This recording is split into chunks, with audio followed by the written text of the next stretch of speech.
Hey guys, welcome back to the shop. Frank here. I've been working on my plasma table, my Langmuir Crossfire Pro plasma table, and I have a considerably complex air system for it. That is, I have an aftercooler between the pump and the tank, and then a series of water separators. Actually, there's a water separator between the aftercooler and the tank, and then there's a series of water separators before going into a refrigerated air dryer, and from the refrigerated air dryer it goes to the plasma cutter. And one of the worst things that you can send to a plasma cutter is moisture in the air. It reduces the life of the consumables. The nozzle and the electrode get eroded very quickly. And I'm not really happy, even with that system set up, I'm not really happy with the life of the electrodes, and I'm thinking there may be one other thing that I need to do, and that is add a desiccant air dryer. And so what I've purchased is this large freestanding, so it'll sit on the floor. It's a Devibless, actually it says Cam Air CT30 Desiccant cartridge dryer. So this cylinder is filled up with desiccant, the desiccant pebbles, granulars that absorb moisture. So I'm just getting ready to plumb this up with inlet and outlet fitting, and I'm going to set it up so I can plug my air hose into there and then plug another air hose into here, so I can use it when I want to or not use it and be able to compare the difference in consumable life between having an air dryer like this versus not having one. So this just came today. So it came in a box called Cam Air. Yeah, Cam Air CT30 Desiccant cartridge dryer. So it holds from Auto Finishes Devibless,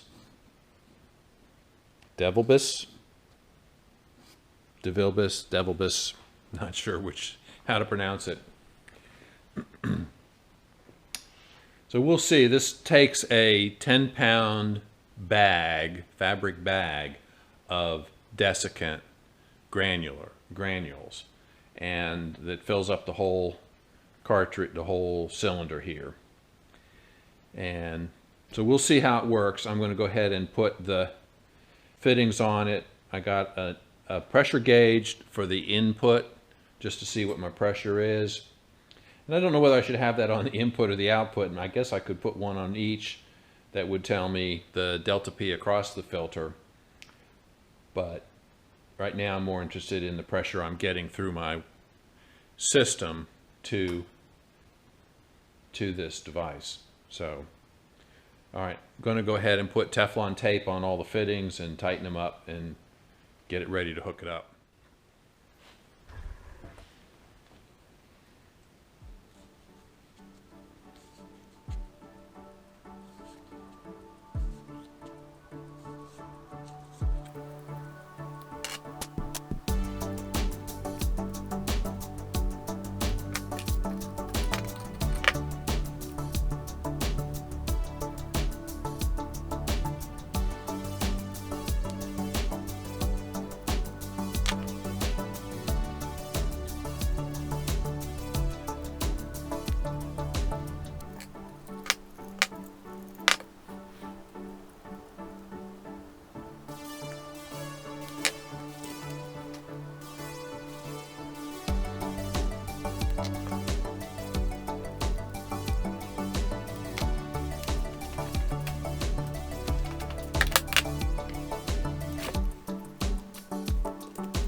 the air out.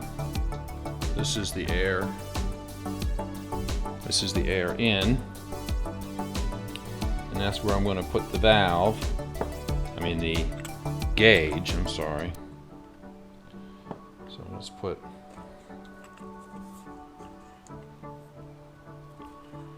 Teflon tape is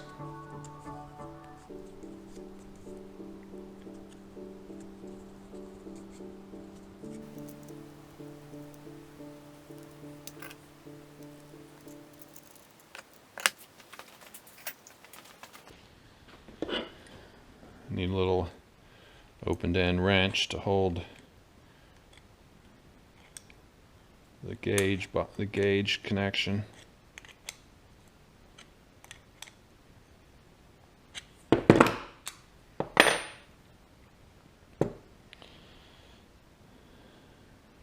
All right. I think I'm going to do this.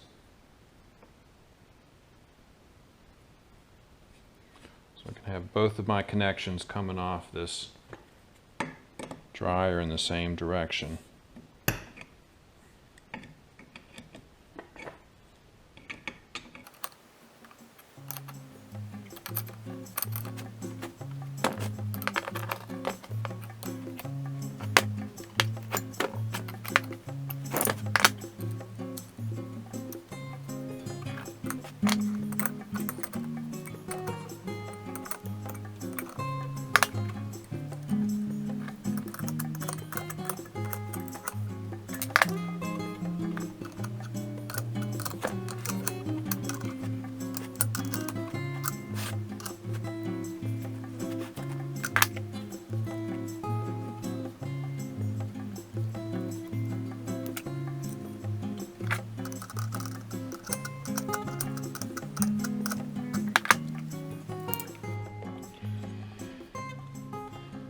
Okay, so we plug the air line into this and then come off of the top. We'll plug the air line in here and come out of here into the plasma cutter. All right, so we'll see how this works. I can't imagine that there's anything else I can do. I mean, if this will, I think I can be confident that I've got the maximum life I'm going to get out of my consumables once this desiccant dryer is factored in. It'll be interesting to see how this works, both how long it lasts before it needs to be changed, the desiccant, and if it significantly improves the life of my consumables. Here's my Brutus. How's my Brutus doing, huh? Coming in for some loving, huh?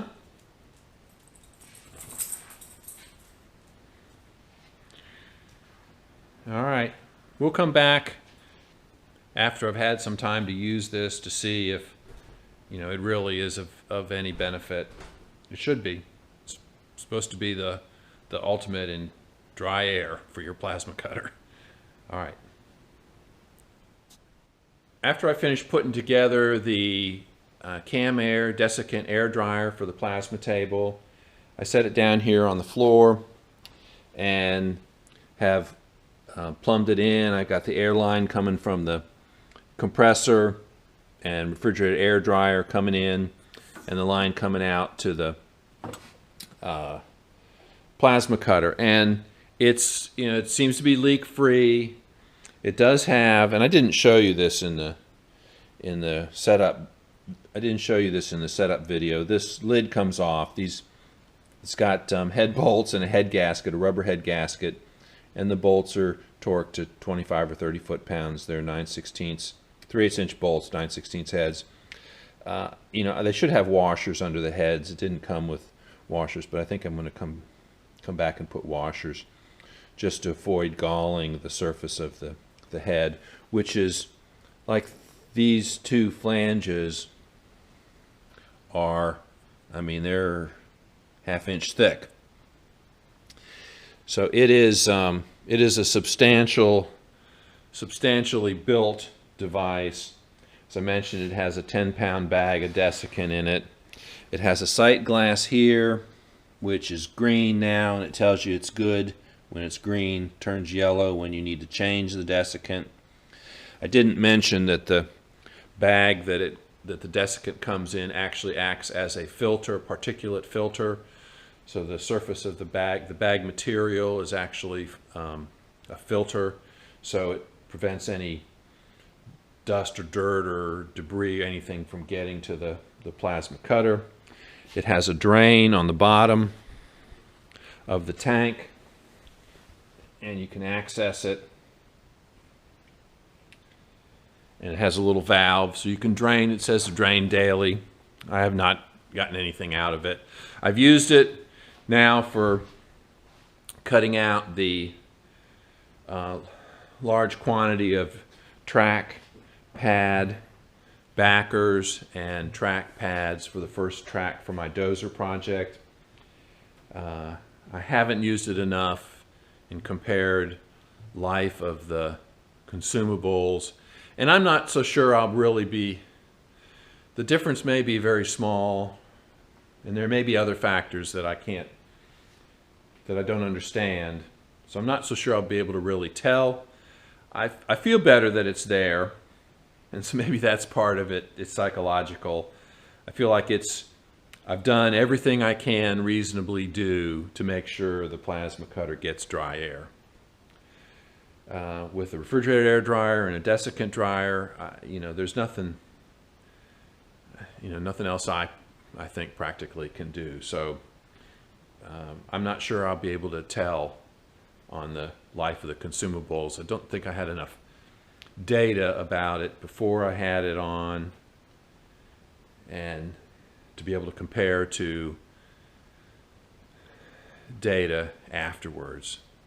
So I'm not sure I'll be able to report on, how well it really works. Though I'm going to try to keep track of it and see, and maybe I'll be able to make some kind of at least a subjective assessment of it. So, hey guys, back in the shop this evening. Thought I would do a follow-up on the DeVilbiss Cam Air CT30 desiccant air dryer that I set up. It's been several months ago now. I thought I would use it for a while before I finalized the video, and I have been using it for several months. So it's sitting here underneath the plasma table. So I'm going to pull it out. We'll open it up, and I'll show you what the desiccant dryer desiccant looks like inside it. One of the things I noticed looking back at the video that I had made a couple months ago, I didn't really show you the air system that I have set up here. So I thought I would just take a couple minutes and do that. I've got behind this door is the air compressor, and this door lifts up. So here's the air compressor. It's in kind of an alcove, and this plywood panel is basically a sound enclosure. So that's what that is, and it's under the staircase here in my workshop. So I've run a hydraulic line. These are hydraulic hoses with hydraulic fittings, so they're certainly capable of handling the pressure and temperature. Air coming out of the compressor comes in the top of this radiator. This is a hydraulic oil cooler radiator. And I have a fan, and this is a 12-volt fan. So there's a power supply that comes on when the air compressor starts. When the air compressor is running, this fan gets 12 volts and draws air from behind the radiator and blows it out into the shop. So air from the compressor comes into the radiator, comes down to the bottom. There's a moisture separator here, and then this line goes back into the tank. Air then comes out of the tank through this series of moisture separator. This is an oiler which is not being used. This was supposed to hold some desiccant, but I felt it was just too small. I mean, my original thought was I was going to use this, not the oiler, but the moisture separator and the desiccant, but decided not to put the desiccant in this. It then comes through this manifold, and one of the lines goes out to a coil near the door, which I used for filling tires and servicing the vehicles and stuff. And the other line then comes into this refrigerated air dryer, which is what this unit is. So the line comes in here, goes in, comes out. There's another moisture separator right here, and then this line coming out of that moisture separator then feeds the shop. So it feeds my tools within the shop, my hose reel, and the plasma table. And the plasma table has the desiccant dryer. I'm going to pull it out, take the lid off of it, and show you what it looks like on the inside.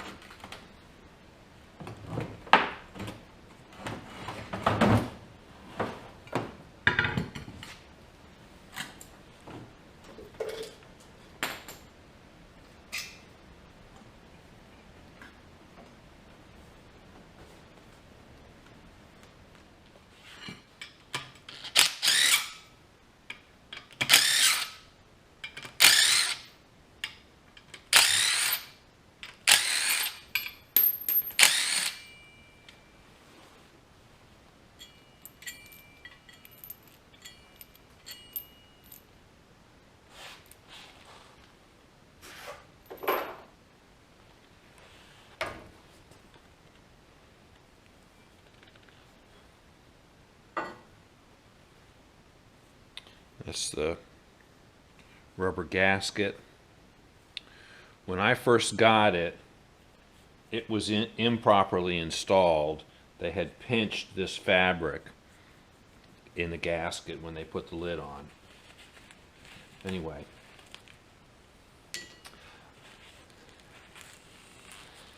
that's the bag of desiccant, and it looks exactly like it did when I first put it in there.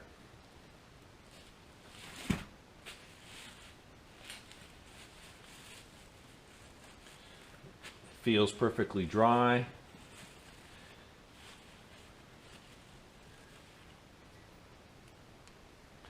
I'm going to get some washers.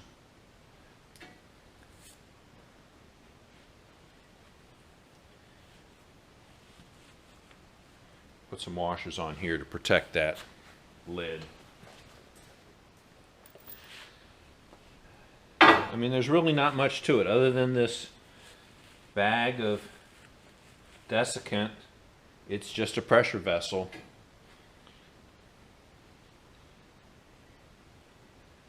Get it back together here and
there's my Butchie.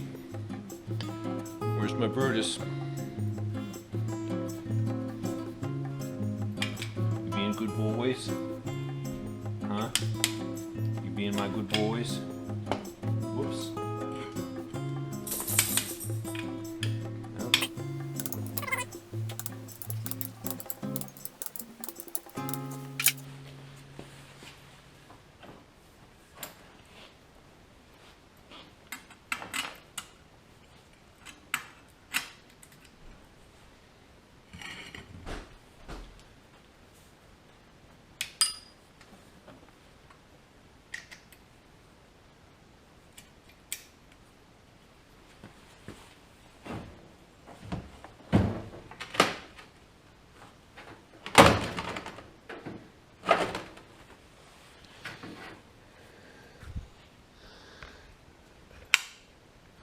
Where's my brew?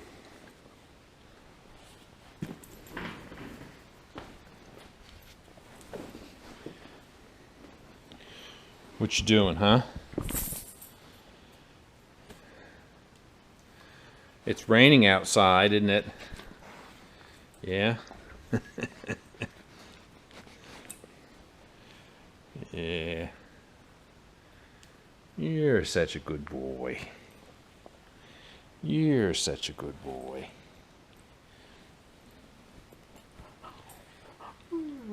Yeah. What happened to Butchie?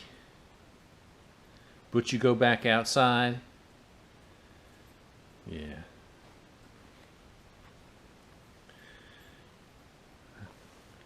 It's about 8 o'clock in the evening. And finished dinner, came back out here to take care of a couple things. So that's what the air dryer looks like. All right, so has it been helpful? I don't think it has added any significant increase to consumables beyond what I was getting without it. I don't think any moisture is getting to it, or very minimal.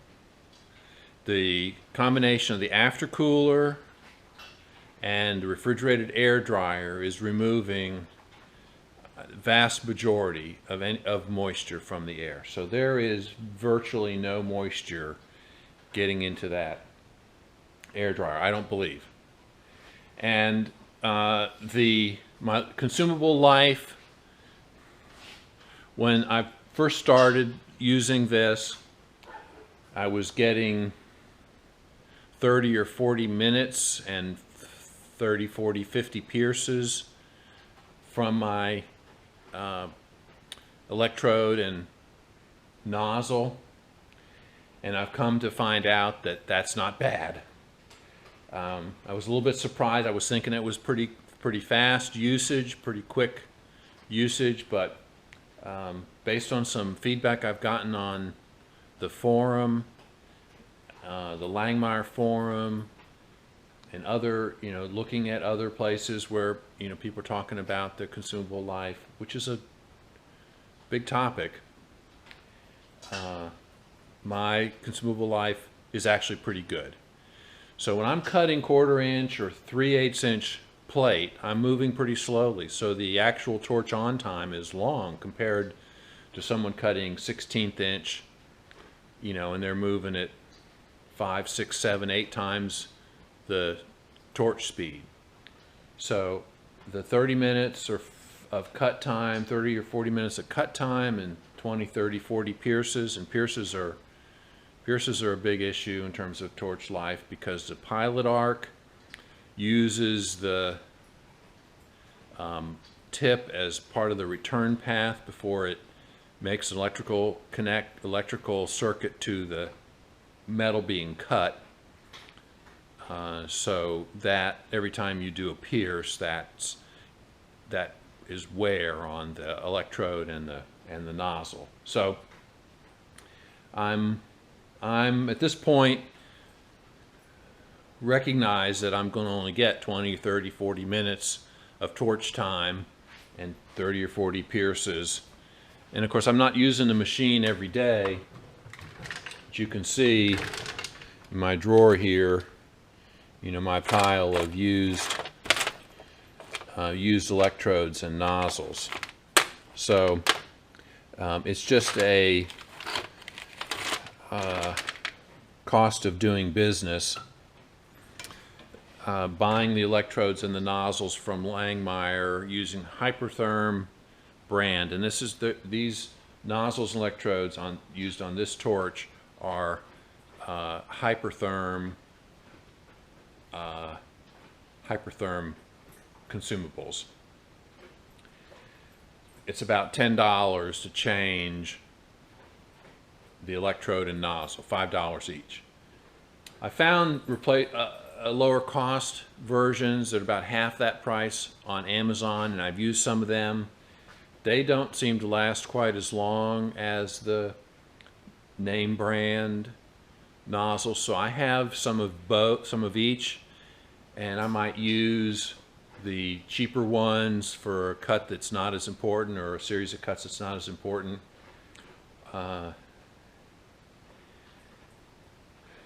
But I tend to change out the nozzles and electrodes prior to making any significant series of cuts where I don't want the cut to be interrupted. If the nozzle fails midway through a cut, it kind of messes up the cut. So the steel is so expensive that you don't want to do that if you can help it. For the cost of a $10 replacement consumables, you avoid spoiling a $200 or $300 sheet of steel. So I'm just replacing the consumables preemptively when I get to about 30 minutes of cut time. So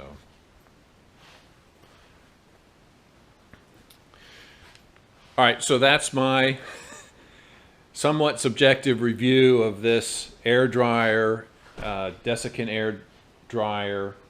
And I guess my point is, if you've got an aftercooler and a refrigerated air dryer, you probably don't need a Desiccant. If you don't have the refrigerated air dryer, then I would think you definitely need a Desiccant. Now, it's kind of a toss-up. The refrigerated air dryer runs about $1,000. This cartridge Desiccant dryer was about $650. I bought it on eBay. I got a good deal on it. I think it was about $50 or $100 less than some of them I saw. I suspect that this was a return, used and then returned. Though it came with a brand new Desiccant bag. I don't know if that was ever used, but it looked like the bolts had been removed and replaced. So I suspect that someone bought it and returned it. Either they didn't. I mean, it wasn't, messed up in any other way, but it was probably a return, which is why I think I got $50 or $75 price reduction on it. But in any case, it was still over $600. So if you were to pick one or the other, I would get the refrigerated air dryer because you don't have to replace the Desiccant cartridges, the bags of Desiccant material. So at least that's my take. If you guys have plasma tables and have experience with this stuff, I'd be interested in your experiences, what you've done. But that's where I am right now. I got my Brutus here, so I'm going to go ahead and sign off on this little review of this Desiccant dryer, and just let me know what you guys have experienced, and we'll see you guys on the next video.